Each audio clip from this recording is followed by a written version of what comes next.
Halo semuanya, selamat datang lagi di Area Podcast. Akhirnya kita masuk di episode kedua ya. Di episode kali ini bakal spesial banget karena kita bakal ngobrol santai dengan dua mahasiswa keren yang berhasil mengukir prestasi di berbagai ajang kompetisi. Ada yang baru pertama kali ikut lomba PPKO dan langsung meraih prestasi. Ada juga yang sukses di Komet dan pernah menang juga di lomba Piala Wali Kota Surabaya Pencaksilat. Bahkan prestasi mereka ini juga mendapatkan apresiasi dari keluarga mahasiswa. Jujur mereka ini keren banget ya. Karena yang sering bikin orang takut ikut lomba itu kan biasanya minder duluan atau ngerasa belum punya pengalaman. Tapi dari mereka ini bisa buktiin kalau first try juga bisa berhasil. Hari ini kita bakal ngobrol santai aja ya, mulai dari awal ikut lomba, drama revisi, begadang, sampai momen pas diumumin menang. Halo Topan, halo Fitri, gimana nih kabarnya? Halo, Halo. baik. Baik. Pertama-tama nih, aku mau ngucapin buat kalian selamat karena kalian itu keren banget ya. Baru pertama kali ikut lomba bisa langsung menang. Itu pas pertama kali nama tim kalian diumumin gimana sih reaksinya? Kalau aku sendiri feeling sih, udah feeling aja. Yang penting pede. Kalau dari Fitri sendiri. Kalau aku sih ya kan ada timku juga, jadi dari teman-temanku juga kayak udah pada semangat gitu, terus ya udah berharap banget, terus ternyata dipanggil kayak alhamdulillah gitu. Ya kita bakal mulai dari awal banget nih. Sebenarnya gimana sih ceritanya kalian bisa kepikiran ikut PPKO, terus Piala Wali Kota Surabaya Pencaksilat sama Komet? Karena jujur ya, banyak mahasiswa tuh baru dengar kata lomba aja udah langsung mundur perlahan. Kalau aku pribadi ya, untuk pencaksilat itu kan sebenarnya udah dari aku SD ikut. Awalnya tuh emang kalau meniti karir di bidang atlet itu banyak trial error. Aku baru selama meniti karir di bidang atlet tuh baru 2 kali menang. Ya, juara pertama itu juara 3. Terus yang terakhir ini cuma juara 2 gitu. Kalau untuk Komet sendiri sebenarnya itu awalnya gara-gara diajak sama teman-temanku yang di UKM itu. Disuruh coba-coba aja. Ya sudah akhirnya nyoba untuk ikut opreknya, ternyata lolos ya. Sudah akhirnya dilanjutkan aja.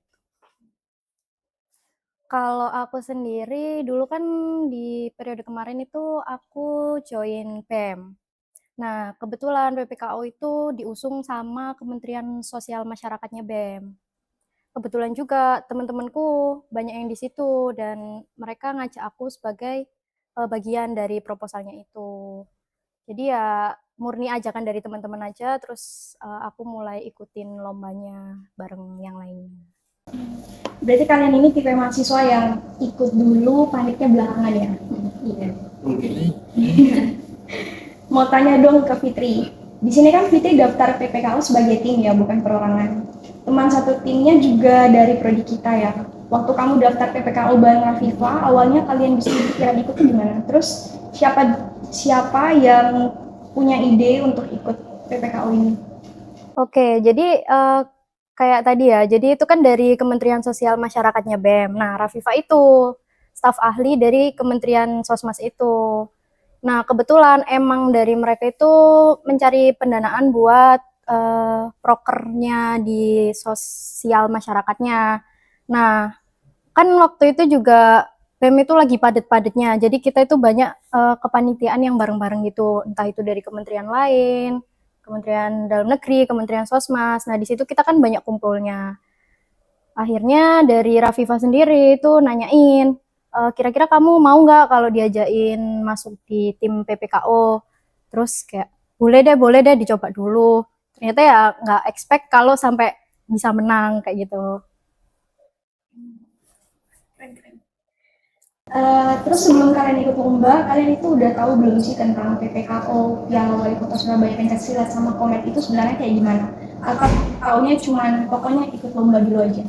Kalau untuk pencaksilat sendiri itu karena sudah familiar, jadi tidak seberapa apa ya, kaget sih kayak bakal lombanya bagaimana bagaimana. Mungkin karena seiring perkembangan sama peraturan yang berubah-ubah dari pihak penyelenggara sama pihak Ikatan Pencaksilat Indonesia, itu akhirnya mau nggak mau kita belajar ulang lagi gitu.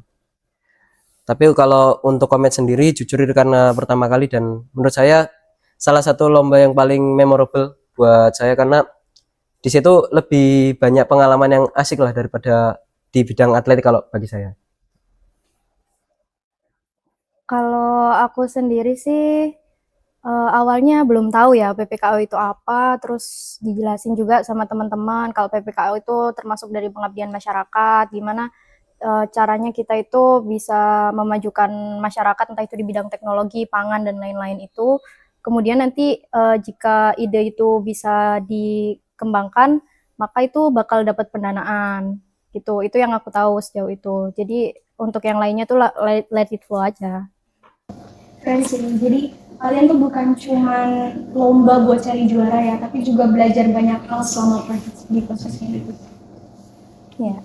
Nah pas pertama kali daftar tuh kalian pede atau malah sempat minder gitu?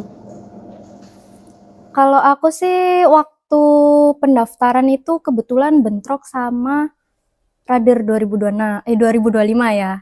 Jadi waktu itu aku nggak ngerasain panik atau apa, soalnya ada kesibukan yang lain gitu. Itu sih, jadi yang lebih panik kayaknya teman-teman setim.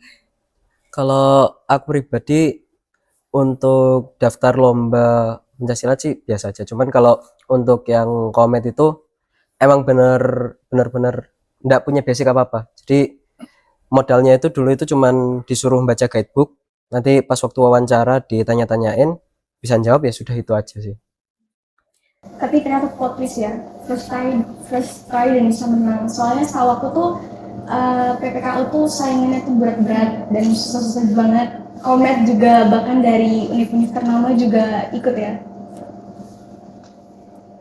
Kalau boleh jujur nih, waktu awal ikut target kalian apa? Emang udah kepikiran buat menang atau sebenarnya cuma pengen nyoba dulu aja? Kalau aku sebenarnya nggak punya target sih untuk menang atau apa, yang penting itu berkembang sih, itu aja, sama pengalaman yang paling utama. Kalau aku sendiri ya, karena kita berbanyak orang kan beda-beda ya pemikirannya. Kalau dari aku pribadi sih ya sebuah pengalaman aja. PPNS itu ada yang maju di PPKO, sebelumnya itu belum ada. Kalau teman-teman itu udah nargetin minimal satu kategori, dan alhamdulillahnya kita menang di kategori poster, juara 3. Nah itu pasti jadi salah satu momen yang paling bikin bangga ya. Karena usaha kalian ternyata benar-benar dihargai. Oke, sekarang kita masuk ke bagian yang kayaknya paling relate buat mahasiswa, yaitu proses persiapan. Karena biasanya yang kelihatan kan cuma hasil akhir doang ya. Padahal di balik itu pasti banyak banget dramanya. Nah, pas awal mulai nyiapin lomba tuh gimana? Apakah lancar atau sempat bingung gitu mau mulai dari mana? Kalau untuk awal lomba Komet sebenarnya lumayan ribet sih, terutama karena satu kita harus nunggu desain dari tim desainernya juga gitu, kemudian mulai perancangan trial error juga itu lumayan tricky, terutama pas waktu nyetak lambung. Itu juga kalau misalkan kita ada satu miss aja gitu, misalkan yang gel coatnya kurang rapih atau pas waktu kita ngevakumnya tidak bagus, itu lambungnya bisa bocor dan itu nanti bisa memakan ulang waktu lagi. Ketika kita ngevakum lambung itu paling tidak menghabiskan waktu 1 hari 1 malam, jadi lumayan lama. Kalau aku di PPKO itu susah karena kita itu kan pengabdian masyarakat ya. Jadi cara kita buat ngehandle masyarakatnya ini yang lebih susah. Waktu pertama itu kita kan adain sosialisasi. Di situ juga kayak terjadi kelambatan karena dari masyarakatnya ini kurang excited kan. Soalnya itu cuman sosialisasi aja. Terus juga ketika modeling di teknologinya, itu juga kan kita kan rata-rata dari masih semester 3 ya. Itu masih semester 3. Jadi ilmu dari keteknikan ini kayak masih banyak yang kurang juga. Jadi kita juga kadang tuh butuh tenaga luar buat belajar lagi, buat modelingnya, terus bikin alatnya dan lain-lain. Jadi overall chaos sih. Ternyata persiapannya itu se-challenging dan se-chaos gitu ya. Aku punya pertanyaan nih buat lomba PPKO sama Komet. Biasanya kalau kalian rapatin, tipenya itu yang serius full bahas lomba atau awalnya serius, tapi malah ngobrol-ngobrol random? Kalau di timku itu kita berjalan aja sih. Jadi kita sambil ngerjain sambil bercanda. Terus nanti kalau misalnya ada yang mau didiskusiin ya kita diskusi dulu. Jadi let it flow aja. Soalnya kita itu kadang rapat itu nggak tergantung sama waktu. Bisa sampai seselesainya atau secapeknya gitu. Kalau di timku yang kemarin tuh 50-50 sih. Jadi kayak ya bercanda iya, ya serius iya. Jadi ada tahu waktu yang mana bercanda, waktu yang enggak gitu aja sih. Karena ngejar target juga waktu itu. Kalau ngomongin lomba nih, pasti identik banget sama begadang ya. Kalian ini tipe yang makin malam makin produktif atau malah makin malam makin ngaco? Kadang kan musuh terbesar mahasiswa itu sebenarnya deadline, bukan deadline tapi scroll sosmed bentar, tapi ujungnya malah sejam. Kalau di timku itu kita itu produktifnya di malam, soalnya kita kan kuliah, tugas, dan organisasi juga. Jadi kita itu kadang bisa kumpul itu di atas jam 8-an gitu. Ya nanti lama-kelamaan makin ngaco, tapi ya mau gimana lagi ya, kan kita juga masih mahasiswa dan berorganisasi juga, jadi kita harus pinter-pinter bagi waktu aja sih.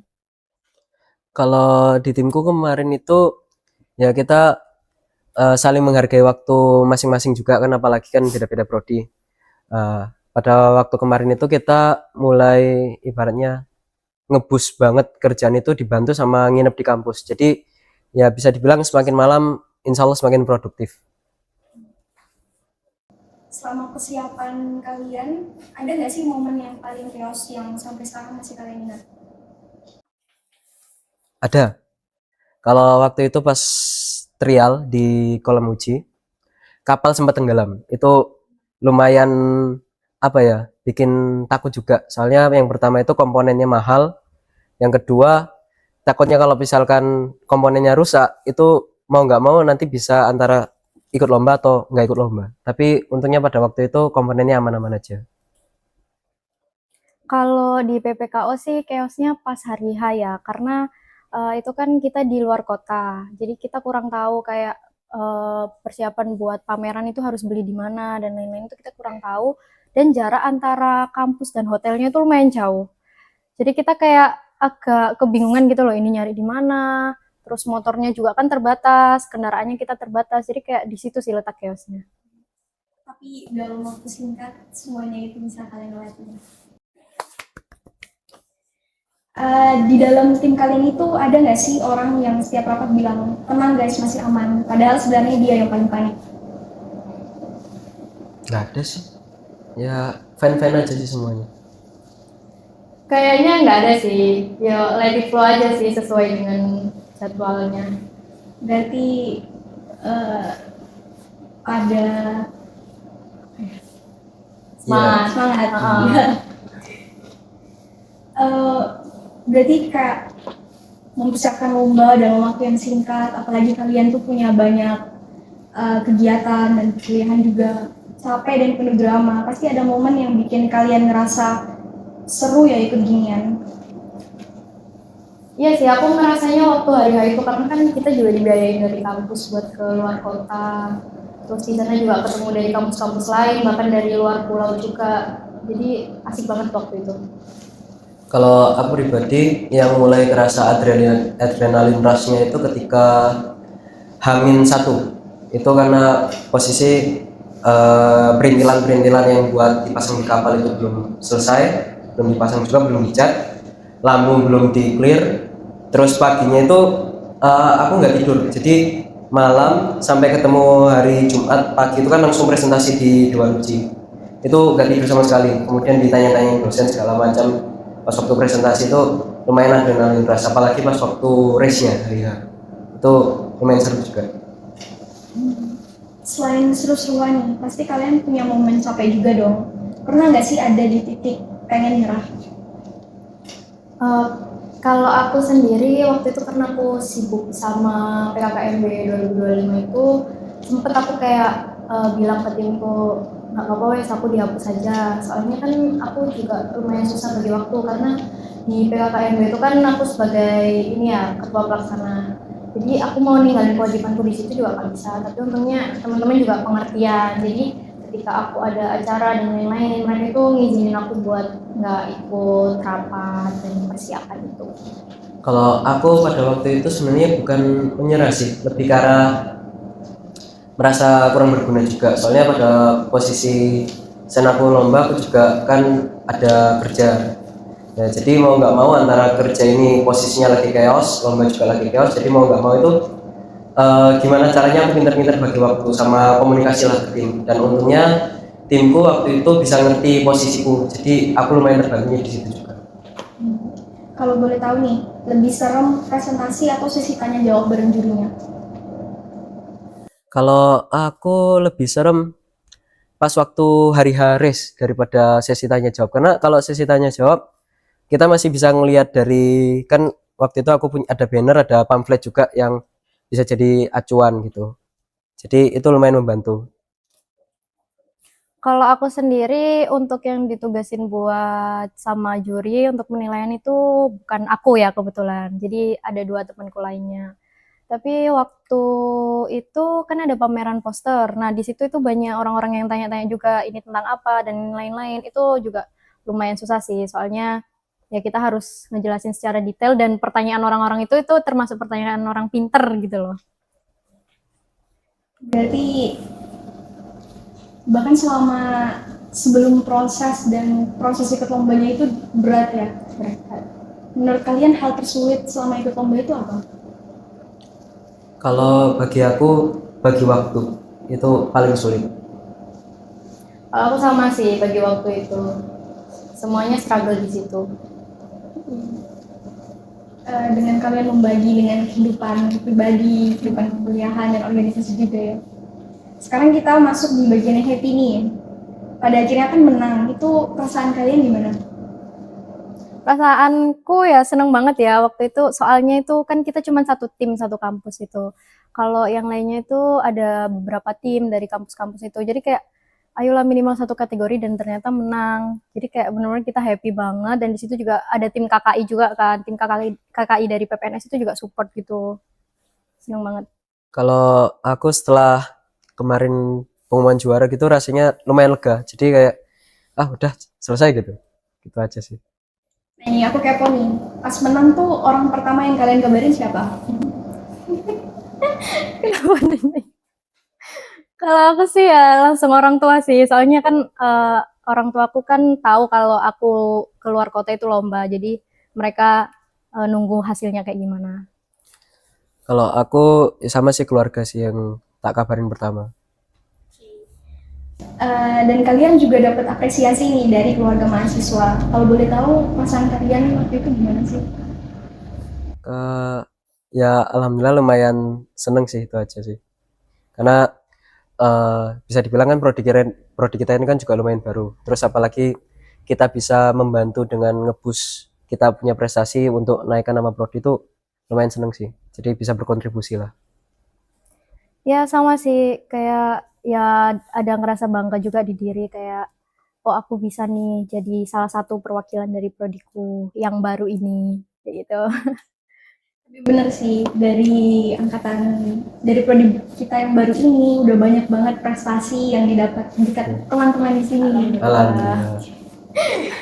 Karena kadang yang paling berharga tuh bukan cuma piala ya, tapi perasaan kalau usaha kita tuh dilihat dan diapresiasi kayak yang tadi dibilang. Sekarang kita masuk ke sesi pertanyaan random. Jadi ini jawab cepet ya. Kalian tuh tim produktif pagi atau malam? Malam. Siapa yang paling sering bilang tenang guys masih aman? Saya. Nggak ada sih. Santai banget ya. Iya. Makanan wajib pas begadang? Kopi. Es kopi. Kopi. Kalau disuruh ngulang semua proses PPKO, Piala Wali Kota Surabaya Pencaksilat sama Komet lagi, mau nggak? Mau Boleh kalau sih. ada hasilnya. Boleh. Berarti sangat memorable banget ya lomba-lomba ini. Gak kerasa ya guys, obrolan kita udah panjang banget dan seru banget pastinya. Dan cerita kalian kali ini kelihatan banget kalau ikut lomba itu bukan cuma soal menang atau kalah, tapi soal proses, pengalaman, kerjasama di tim, dan keberanian juga untuk mencoba untuk ikut lomba itu. Dan buat teman-teman yang mungkin masih takut ikut lomba karena ngerasa belum punya pengalaman, semoga setelah dengar cerita dari Tovan dan Fitri hari ini bisa jadi lebih berani ya, karena semua orang itu juga mulai dari pertama kali. Thank you ya buat dua narasumber hari ini yang udah datang dan berbagi pengalamannya. Selamat atas prestasinya yang membanggakan prodi kita, dan terima kasih juga udah nemenin kita di episode kedua kali ini. Iya, sama-sama. Sampai ketemu di episode berikutnya.